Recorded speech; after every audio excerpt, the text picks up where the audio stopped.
Hi, this is James Enstall, host of Geek to Me Radio, and in honor of my favorite Themyscirian, I've decided to become an Amazon warrior. Hera, give me strength. The next time you want to buy something from Amazon, go to geektomeradio.com first and click on our Amazon affiliate link. Simply shop like you normally would, and when you check out, a small percentage will go towards supporting the show. So remember, the next time you want to search Amazon for the latest Wonder Woman graphic novel or parts for your invisible jet, click through from geektomeradio.com first. The world was in peril.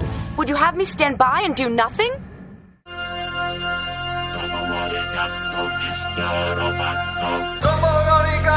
Geek to Me Radio, da da da da da da. Domo arigato, Geek to Me Radio, da da da da da da.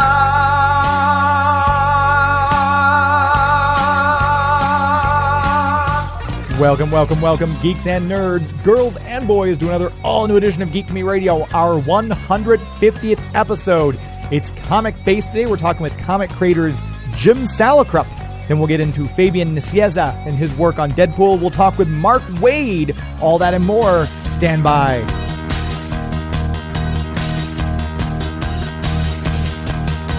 We're talking TV, comics and movies, and video games. And if you don't know Star Trek and Star Wars, we'll try to explain.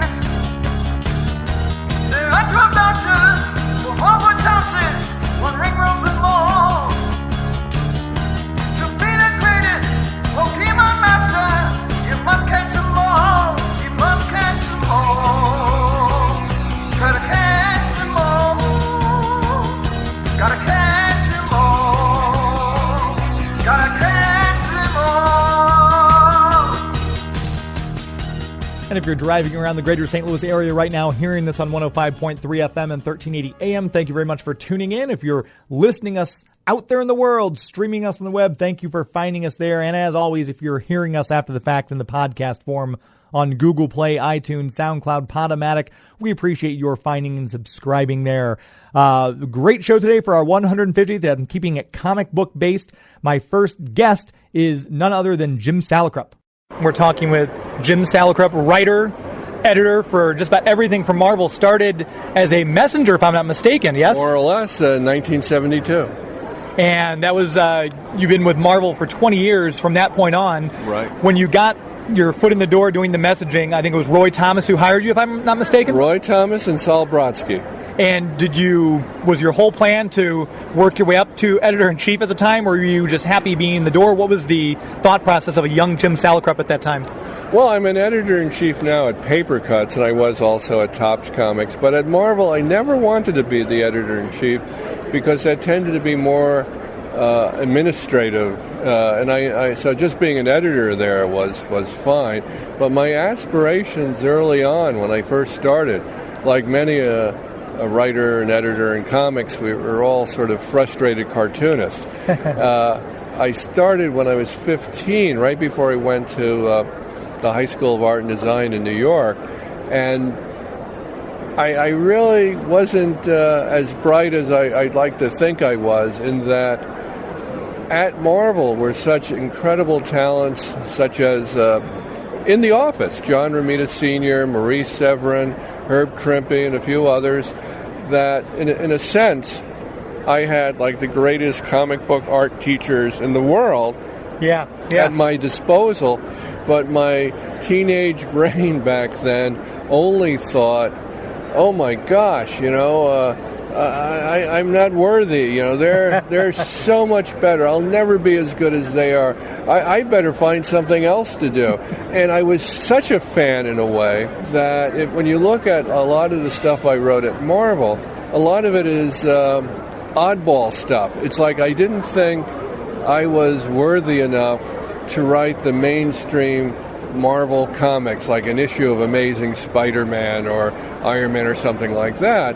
So whenever it was other things, like Spidey Super Stories I wrote for years, like that wasn't necessarily considered canon. That was like an adaptation of the regular Spider-Man comics to help kids to read, or if they need, or all sorts of outside the official Marvel universe. So And then, well, I might contradict myself, but a lot of times when I did do some of those things, like say when I wrote the Transformers, yes, I couldn't resist throwing Marvel Universe stuff in it. You know, like I would get carried away. I mean, my first issue I plotted, I guest starred Spider-Man. That's right, issue number 3, yeah. Yeah, and a lot of that was because I just, in general, I'm a New Yorker in the sense that I don't drive. I don't have a driver's license. Okay. Everything is either walking, taking a bus, subway, a taxi, Uber, whatever.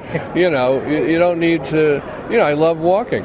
And so I never had the desire to learn how to drive. So here was a book where the main characters all turn into trucks and cars and jet fighters. And I was at a loss. So sometimes what writers do is they look for a character that could sort of like represent themselves, like here's me, the outsider to all this crazy stuff. So using Peter Parker's Spider-Man to go up against the, to experience the Transformers was a way where he's trying to figure them out while I'm trying to figure them out. So that was fun. But my point basically was, and this proves, like I told you before this interview, that I could be long-winded, is that, I had the tremendous opportunity to learn from so many people in that, 70s Marvel bullpen. And I guess, I did pick up a few things through osmosis and what have you. So it wasn't really a career plan to become a writer or editor. It's just one of the many things I fell into because I didn't think I was good enough to be an artist. So to this day, and even here today at this convention, one of the things I do is sell lousy sketches. I saw it right before me, yeah. Yeah, where I get to do my artwork, and people will give me money for it, which I appreciate greatly. It's just a lot of fun for me, something that started as a joke at a comic convention maybe 20 years ago. I was at a table next to Russ Heath, one of the greatest comic book artists of all time, and he was legitimately selling sketches, for realistic, probably bargain prices, but, to me back then they were very expensive. And as a joke, I put up a sign that said, lousy sketches, $5. So now they're all the way up to $10 each. That's inflation. Yeah, but well, now people charge that much for an autograph, so I still think they're cheap. But it's fun. I really get to spend a day doing my sketches and having fun. And even, honestly, over the years, I did have some artwork published here and there at Marvel even, and you have to really search to find it.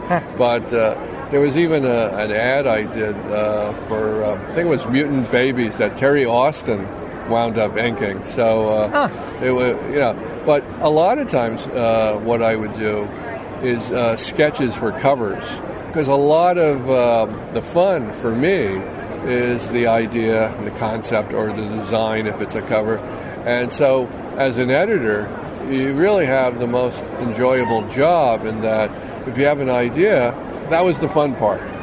Writing it, that's the work part of it. That's the work part. And you could talk to you could assign it to writers. And I've never been a dictator about it. I mean, sometimes it's fun. Like I might have a specific idea that if I were to have written it, it may have been completely different. So it's exciting to see what other talents do, with the germ of an idea and how they develop it. Same thing with art. Even at Paper Cuts, I did a cover that one of the best cartoonists around today, Bob Camp, wound up. Oh, yeah, we had Bob on the show. Yeah, he's incredible. I think he's moving out to the West Coast now to run the SpongeBob SquarePants show.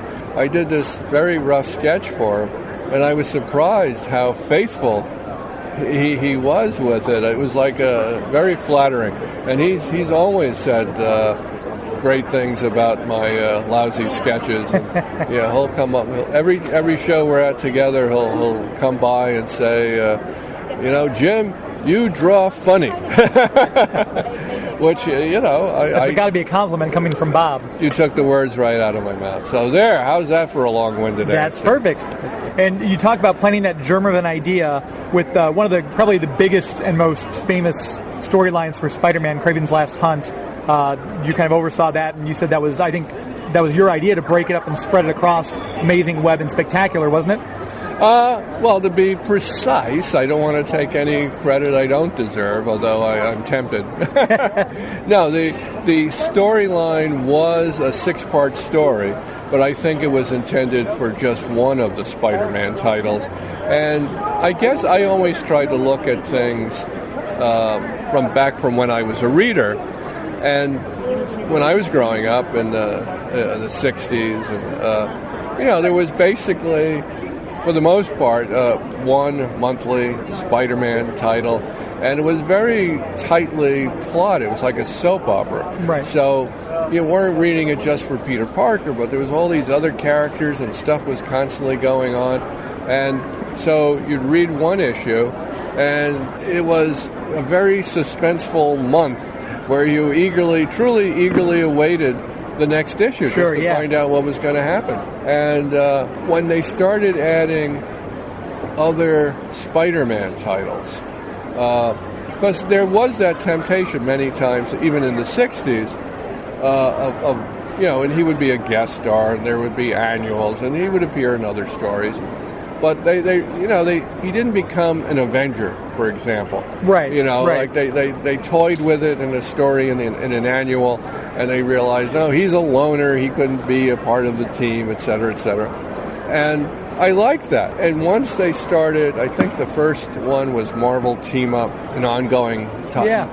I mean, I didn't mind reprint stories, Marvel Tales, where they, because I didn't start at the very beginning as a fan. I was only, in 62, I was probably just 5 years old, so 6 years. I didn't really start maybe till 67, 66. So there was years of stories I missed out on, unlike today where there's collected editions available in bookstores that come. Those back issues were elusive, and so I had to track them down any way I could. So when they had monthly books like Marvel Collector's Item Classics or Marvel Tales, which would those were those were great. They I learned the history of catch up on the characters. It was just wonderful. We're going to finish our conversation with Jim Salicrup right after this, so stand by. Spectacular, spectacular, spectacular, spectacular. Hello, everyone. This is Paul Soules, voice of Spider-Man, and Ermy, the misfit elf, wanted to be a dentist on Rudolph the Red-Nosed Reindeer. Coming to you on Geek to Me Radio. Hope you enjoy. Talk with you soon. Here comes the Spider-Man. And we're back. Our 150th edition of Geek to Me Radio wouldn't be possible without the folks at the City of St. Charles, the Greater St. Charles Convention and Visitors Bureau. Check out the website Discover St. Charles. That's discoverstcharles.com. So you can see all the cool things there are to see and do. Beautiful time. We're coming upon the fall now, and it's absolutely gorgeous. You can rent bikes at the Bike Stop Cafe, bike right up and down the Katy Trail, come back and stop off at the new Salt and Smoke for lunch. Pack a lunch. Take a picnic out to Frontier Park. Bring your dog out there. Play some Frisbee golf. Whatever you want to do. It's a great time to be had by all in St. Charles. And maybe you're listening to this and you're thinking, well, I'm not in the St. Louis, St. Charles area. That's okay, because there are plenty of places to stay at any kind of comfort level you're wanting to get into. If you want to do some camping, if you want to do a bed and breakfast, if you want a fine hotel with world-class amenities, all that can be had. And of course, as we mentioned, great places to eat. If you're in the area and you want to look for a special something for somebody, St. Charles has a bunch of shops up and down the cobblestone historic streets for where you can look to find the perfect gift for that special somebody. You can check out the website to get more information and details. That's discoverstcharles.com. Discover St. Charles. Check out all the cool things there are to see and do. We always say it's an historically good time. Before we went to our last break, we were talking with Jim Salicrup, and he was discussing a little bit of what he wanted to do as editor of the Spider-Man titles. So, as the editor of Spider-Man, it was sort of a mixed blessing. On one hand, I loved the character. I was happy to work with all the talent. But part of me was a little frustrated that, when I took over, there seemed to be storylines, separate storylines for each of the titles. So ideally, what I really wanted to do, and they were really, Marvel management at the time just hated it, was, just have one weekly Spider-Man title. I don't understand to this day why they don't do it that way. The majority of comic book fans pretty much go to the comic book store once a week, every Wednesday, pick up their new comics. So instead of having multiple titles with different storylines, why can't we just have one ongoing? And everything I did, if you look at from the point I started editing the Spider-Man titles, was to try to unify them. Even visually, I don't know if you recall, there was the Amazing Spider-Man logo, but there was a separate logo for Spectacular, Peter Parker, the Spectacular Spider-Man. I even reduced that title. I got rid of the Peter Parker. That was you, okay. I wanted to just be the Spectacular Spider-Man. And then there was Web of Spider-Man. I was looking at, say, DC Comics, and pretty much, they have some of the most famous characters in the world, Superman and Batman. And when you think of Superman and the Superman logo, that's iconic. And I wanted that Spider-Man logo to be the same across, Right. I didn't want it to, because in a way, if it's not that logo, I felt some part of your brain, and I would hear this from the writers and the fans, and like as if Amazing was that was the important Spider-Man title. Well, then why should there be any Spider-Man comic that isn't equally important? It's the same character, and as a fan, you want to believe in this stuff. So to get to the point, everything I was trying to do, and like the business people didn't want to do a weekly or anything. And there were some legitimate reasons not to do it. So I apologize to all those fans who read Kraven the Hunt. But like, say, if they were only subscribing to Web of Spider-Man or Spectacular Spider-Man, maybe it was a little unfair to them. That, wait a minute, this is part 2, where's part 1? How am I going to get part 3? You think salespeople, the business people would want that because it would encourage them to go subscribe to Amazing and Web so they wouldn't miss an issue. Well, that was the irony of it all. When I was at Marvel, quite often, the arguments I would get into with upper management was I was the one who wanted Marvel to make more money. Like the critics of Marvel at the time would say, all they care about is making money. No, I would argue, I'm making enough. I want them to. I just couldn't imagine why they thought the way they did, and and perhaps still do. And so I sort of took advantage of a situation when there was a change in the editors-in-chief. It's sort of like when such a major transition like that occurs, there's so much going on, they don't have time to really pay attention to what's going on in individual titles until the new guy settles in. Right. And so I sort of really took that opportunity, like, okay, I'm going to run Kraven's Last Hunt through all the titles, because I can't explain, there are lots of comics fans who care who the writers and artists are. But I still felt, this is still back in the days when Spider-Man comics were sold on newsstands at 7-Eleven or what have you, that there was a large part of the audience that believes in the character, and I took that very seriously. And I felt anything that sort of dilutes that or hurts it. In other words, if 1 week Spider-Man's buried alive, and the very next week, this was my nightmare. The worst thing that could have happened is Spider-Man swinging around in one of his other titles, and there's a caption. Well, this takes place after what happened. So you just ruined it. You just said, well, he's fine. He's not dead. Everything's okay. Spoilers. Don't worry about it. So for me, I thought because of that structure, this sort of had more impact, because it was sort of saying, this is a really dark, serious thing that's happening to Spider-Man. It's not just confined to this one title. Right. There's no escaping it. You can't pick up next week's comic and everything will be okay. Right.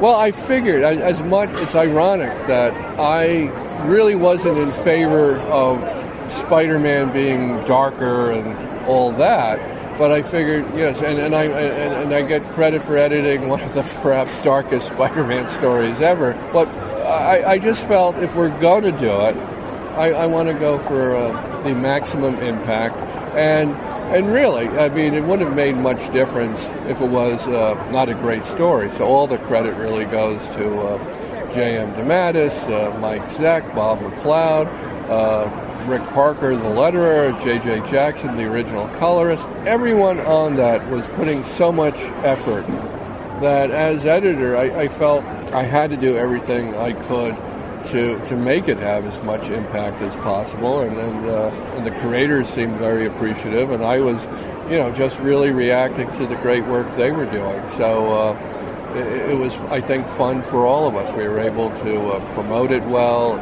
attract a lot of attention. So, here it is, literally over 30 years later, and we're still talking about it. That's a sign of a good story. And it's even echoing in current storylines all these years later. So, I'm glad it worked out. One other guy to give even more credit where credit's due. The storyline was obviously initiated by J.M. DeMatteis, I think originally even as a Batman story.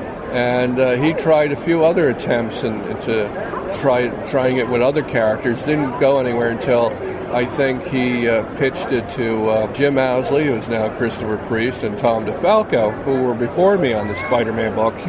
So I was sort of lucky enough to inherit this thing, which was already in the works. So I'm thankful to them. And last question, with Marvel Comics especially being so mainstream now, we just had a huge box office success with Avengers Endgame. Having been on so many of these Marvel titles, and I know it was your baby, are you upset the Thanos copter did not make an appearance in the movie? And we're going to get that answered. I had to bring up the Thanos copter. I had to. We're going to get the answer to that right after this, so stand by.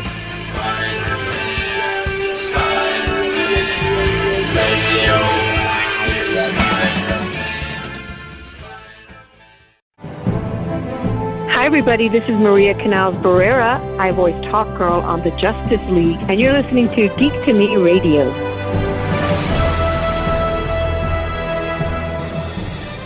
Right before we went to break, we were talking with Jim Salicrup, the editor of the Spider-Man comics back in the day.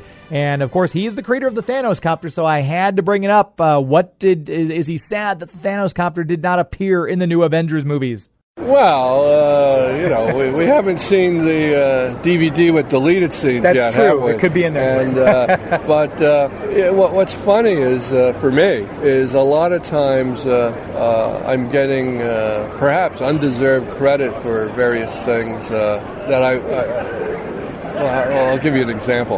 Upcoming, one of the other Marvel movies out this year will be Dark Phoenix, and I'm listed as one of the editors on that as well. And Marvel did publish the version I originally edited, which was called Dark Phoenix, The Untold Story.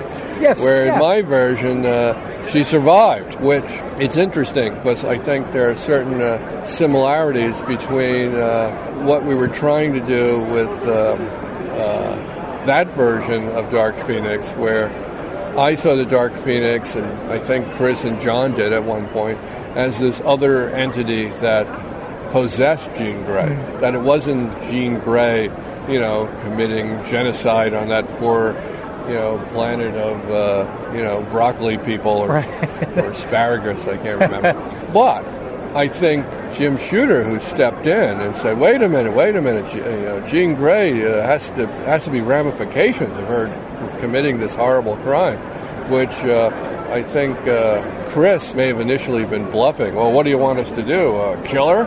And he didn't. I don't think Chris expected Jim to call his bluff. And, hey, that's a great idea. Go for it. Huh. So like that's yet another movie coming up that I sort of helped had a hand in. Obviously, Venom was another. Yeah. I don't know if they're planning to use Kraven in the Spider-Man movies anytime soon, but it's interesting. There's a lot of storylines that I was involved with that the final versions may have come out differently than what I intended, but it all worked out well. I mean, like, so many of the things I did were undone later. You know, I edited Peter and MJ's wedding, got them married. Yeah. Now, theoretically, you know, if I understand the continuity correctly, it did happen, but it unhappened.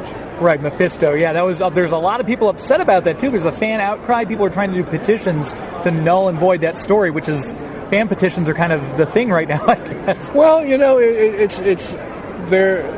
No one's in wrong. You know, the thing with creative stuff, it's always subjective. Yeah. And I totally understand all the different sides to it.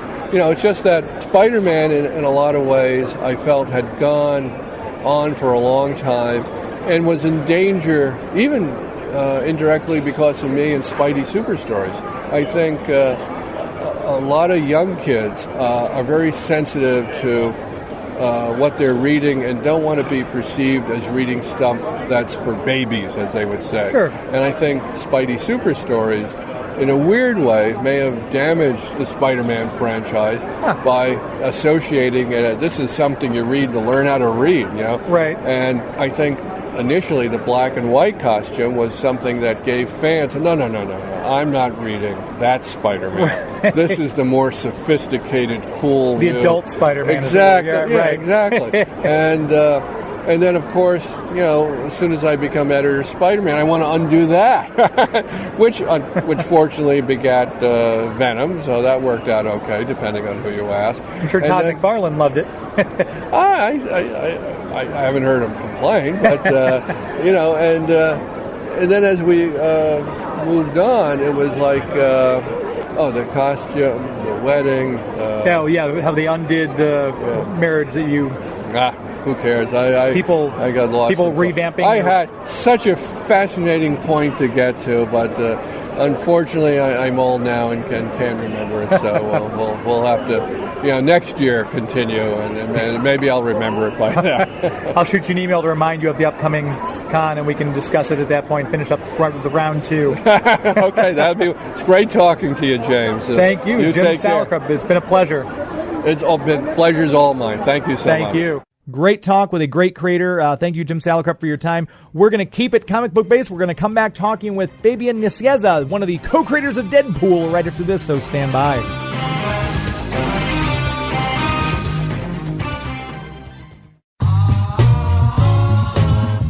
Hi, this is Carmen Sony, and you're listening to me on Geek to Me Radio. Lucky you. Don't call it a comeback. I've been here for years. So with the popularity of Deadpool, not knowing what's going to go on now that Disney has the keys to that one back, we did have a chance to sit down and talk with one of the co-creators, and here's that conversation. Talking with Fabian, let's get the hard part out of the way now. Nicieza? No.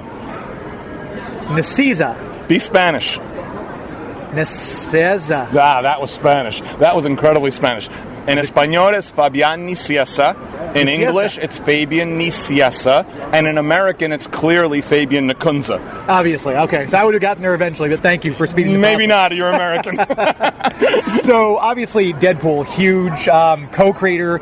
Yes. And did you ever think... Yes. You did? Yes. You Yes. When we did this in 91, I think Rob and I talked after the first issue came out, and it was really popular with the fans, and Deadpool was really popular with the readers and New Mutants, that issue. And I think Rob and I talked, and I said, somewhere there's a plucky Canadian boy who one day will want to star as Deadpool in a major motion picture. And Rob said, yes, we'll probably have to wait 20 years before we see it happen. And that, so, yeah. It was prophetic. You guys knew. Yeah, we knew that somewhere in the wilds of Canada, little Ryan Reynolds was just waiting for the opportunity to play the part. And with those movies being so incredible, as the co-creator, writer, was there anything that everyone loved the movie, but as the writer, were you nitpicking like, well, no, nothing, not a thing?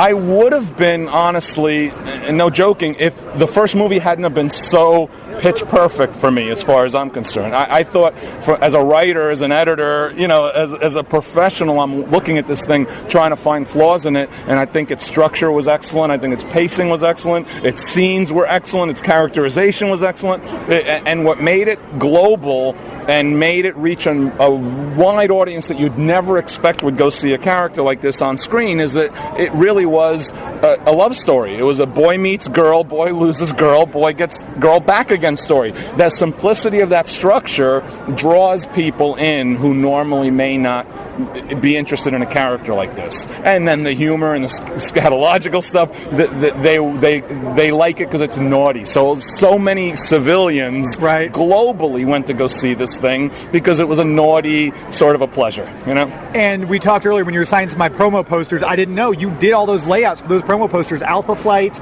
all the ones that you had when you were working as an editor. I was Marvel's advertising manager from 86-ish until 90, 91, and I was responsible for all of Marvel's house ads that appeared in their own comics, about their own comics, Marvel's promotional posters that went out to the direct market specialty stores and were given away at conventions, co-op ads, sell sheets. It was a huge amount of stuff, promotional giveaways. One of my very first things I did on that job is to advertise a book called Solo Avengers featuring Hawkeye. Yeah. I did the Avengers ID card. Okay. I've got my Avengers ID card. I still have it. You also have my signature on the Avengers ID card because I'm the one who signed Raymond Sikorsky's signature on the mechanical, and from a newspaper or something I got Ronald Reagan's signature and put it on the card because he was president at the time. Kids, back when dinosaurs roamed the earth. Before the internet. So I wanted an Avengers ID card because I thought it was the coolest giveaway ever, but my job is to promote Solo Avengers featuring Hawkeye, a new title Marvel's putting out, so I did the two-sided card. Hundreds of thousands of those went out to the comic book shops and convention people, and for years and years I still see people have them in their wallet. They put their picture on them, stuff like that, which is great. I put Captain Britain's picture on mine because I like Captain Britain. I was a Captain Britain fan. That's incredibly nerdy. So, I know. I'm a huge nerd, but that's okay. That's why I'm here. Okay. And talking about, you mentioned earlier you weren't thrilled with the freelance writing thing. No, it's not. I was a creature of an office environment. Coming out of college, I worked at Berkeley Publishing, paperback book publisher in Manhattan, and that was my first job out of college, and it's an office environment job, and you're looking to make your way up within the ranks of the office structure. When I got an opportunity to get a job at Marvel Comics, it was a 9-to-5 job. I'm commuting in from New Jersey to New York every day. I'm working my job, and then after a couple of years, I have the good fortune and a little bit of skill that enables me to start selling my stories as a writer, but those are separate things. Right. My 9-to-5 is separate from my freelance writing, so I'm doing 99% of my writing I'm doing on the train on the way home, at night, on weekends. I'm not doing it in the office. We only had one computer, me and another guy in my department shared, so we played this game of trying to get in the office first to get the computer, and I'm writing a little more and more as we're going along, and I need a computer time. So we got to the point where I'm getting into the office at 6:15 in the morning, and he shows up at 6:40, and he's all angry because I got there before him. It was ridiculous. But that's how I rolled. That's how you had to do it. And I wanted to write, but I never ever said I want to be a professional writer. I just wanted a chance to write. I loved my day job. I loved my 9-to-5. That time period in particular was a great time to be at Marvel from 85 to 95. Not so much afterwards, but I got out while the getting was good. I cut bait and ran before things got too ugly. So having done that and then come back to Marvel to do projects, what did you notice is the biggest change, I guess? I'm not in the office enough to be able to answer that. I'm maybe in the offices once every year at most. Mm-hmm. I'm in touch with a lot of people who work there, but it's not the same. We're talking about almost two cycles generation-wise of office employees from the time I was there. It's 23 years ago since I worked on staff at Marvel. Right. So very, very few of the people I worked with are still there. Maybe 3, I think. And everyone else is cycled, over the last 15, 20 years. So it's a very, very different environment in that it is nowhere near as loose and as fun as it used to be. Marvel now reminds me a lot more of DC in the 80s than it does of Marvel in the 80s, that's for sure. Yeah. Is that a good thing? No, it's not a good thing at all. No. I was curious. That's why the way you said it. Not at all, no. Cannot tell, but... Marvel doesn't allow editors to reconfigure their entire offices and create platforms so that they're sitting above the freelancers who come into the office so that they can play fun games with them. Marvel doesn't have the kinds of parties that they used to have all on a regular basis. It's just not. It's not the same environment. To explain the differences, I would need to be more versed in what it is like today. I just know that it is not what it was like back then. So one last question before I let you go. With the Deadpool movie, obviously we're going to get a third one. I assume with the Fox Disney, if they didn't throw that. I hope. Do you have any idea where that might go with a third movie? What we might see? Is it going to be X-Force or? I don't know. Okay. They were originally talking about a separate X-Force spin-off. That was why Josh Brolin got cast and Zazie Bates got cast as Domino. They were fully planning an X-Force spin-off. Whether there'd be a Deadpool 3 or not, we don't know. But there was an assumption there'd be an X-Force 1, and probably Deadpool would appear a certain amount of time in that movie just to carry it over and sell the tickets. I do not know what they are planning. All I know is that I get a check when they make a movie, so I want them to make a movie a week. So Ryan, one a week if you can. Thank you. That'd be great. That would be great, actually. So whatever they're going to do, I trust the people that have been in charge of that franchise, that part of the franchise, I should say, the Deadpool part of the franchise. I trust their creative instincts tremendously. I really do, because I think they get it and they'll get it right. Perfect. Well, I appreciate your time today. Thanks very much. My pleasure. We'll see you around the con. Thank you. Thank you. I love talking to comic book creators, and we're not done yet. We're going to come back and talk with a fantastic writer, Mark Waid, right after this.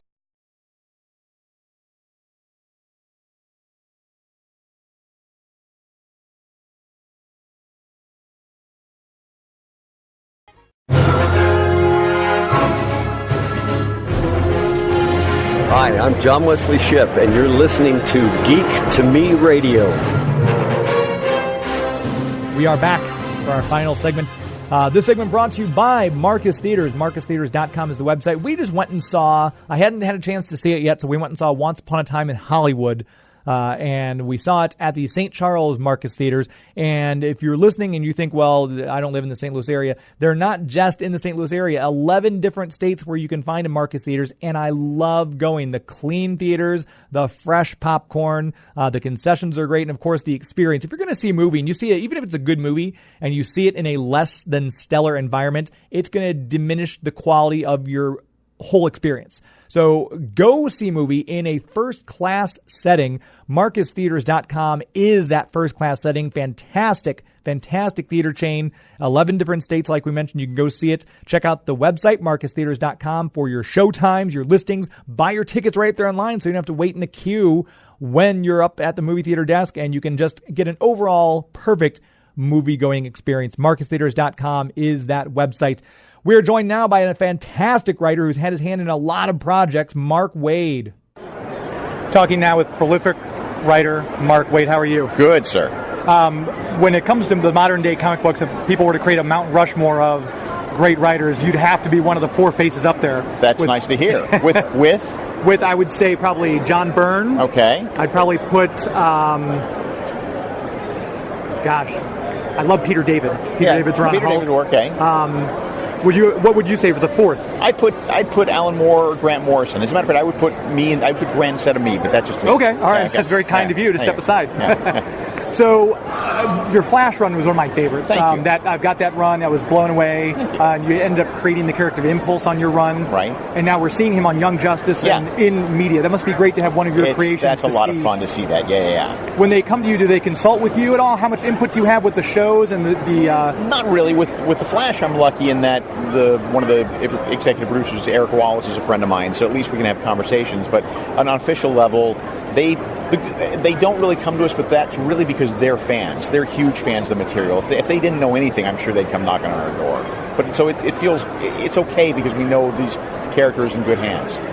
And with you also have creating basically the Elseworlds universe. Gotham by Gaslight, I saw the first print graphic novel, loved it. Yeah. And that really opened up a lot of doors. Now they're talking about doing on the DC streaming service, a possible Elseworlds. I've seen this. Yeah, that'd be very cool. What if you had to say their top 4 episodes, their first 4 episodes, what would you pick? Let's see. Well, they've already done Red Sun as a movie, right? So they can't do Red Sun. What are the better ones? Holy Terror. That's the top of my list. Yeah. That Superman Brit. I think that was a good one by John Byrne. Yeah. Speeding Bullets by Mark DeMatteis. The one that was What if Kal-El were adopted by the cats, right? Fourth one doesn't immediately come to mind, but those are the big 3, I think. Okay. Yeah, I'd like the Emerald when Bruce Wayne got the Green Lantern ring. That was a great one too. Yeah. There's so many to pick from. It's hard to choose. Yeah. And you worked well with Marvel. There are some people who are known for DC and some people who are known for Marvel. You're well known for both because you played so well in both sandboxes. Yeah, thank you. Yeah. To what would you attribute that? Is it just a love of the characters? It's really just love of the characters. It really is the fact that I don't have a preference one way or another. I grew up a DC boy, but I've learned to love the Marvel characters, and I know them all like the back of my hand. So, and I'm comfortable working in. I think one of the things that helps keep me employable is that I've also been an editor, so I know both sides of the desk. Yeah. I know what they're looking for. I know what's important to an editor as also what's important to a story and to a writer. So, as a freelancer, my job is to help solve problems for an editor. So I will do that.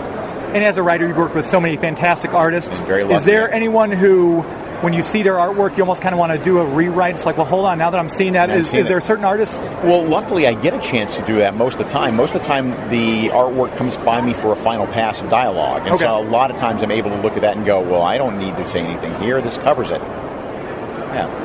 Last 2 questions, guys. I know you got people waiting. Yeah. With your run on Captain America leading up before it was rebooted for Heroes Reborn, the Marvel Iron Man, I loved the little kid Iron Man. The Captain America stuff you were doing was great. Thank you. Was there any sense of disappointment when they decided to reboot, or how far in advance did you know going in that they were going to reboot it? Hour and a half. Actually, before I went in, I knew nothing. Okay. Before I went in, they didn't tell us going in that we only had a 10-issue run or 11-issue run. But we made the most of it.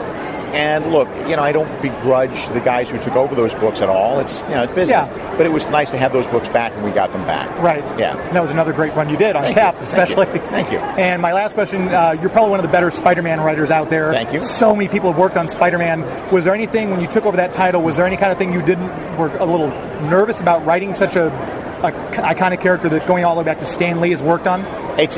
In that sense, now that if you asked me that when I started to write it, I would have gotten nervous. I think I just had to bear in mind the thing that makes a Spider-Man story to me, and it was something that I had to bear in mind every time, which is that for Peter Parker to win, Spider-Man has to lose, or vice versa, in every story. If that's not in that story, it's not a Spider-Man story. And before I let you go, do you have a favorite Spider-Man story that you enjoy the most that's not yours? It's not mine, easily. I mean, everybody's going to say it, but it's the Master Planner story. The Steve Ditko story. That's just an amazing story. Right. Yeah. Mark Waid, thank you so much for your time. Appreciate it. You bet. Thanks once again to my guests. A fantastic show. I hope you all enjoyed our 150th show. Until next week, my friends. It's not in the way you watch iZombie. It's not in the way you watch The Flash. It's not in the way you love Scotty Young Art. It's not in the way you play Mario Kart. It's not in the way you look when you make Game of Thrones references. That's our show. This is Geek to Me Radio. That's our show. This is Geek to Me Radio. Thank you, Marvel Comics. Good night. Hi, this is James Enstall, host of Geek to Me Radio, and in honor of my favorite Themyscirian, I've decided to become an Amazon warrior. Hera, give me strength. The next time you want to buy something from Amazon, go to geektomeradio.com first and click on our Amazon affiliate link. Simply shop like you normally would, and when you check out, a small percentage will go towards supporting the show. So remember, the next time you want to search Amazon for the latest Wonder Woman graphic novel or parts for your invisible jet, click through from geektomeradio.com first. The world was in peril. Would you have me stand by and do nothing?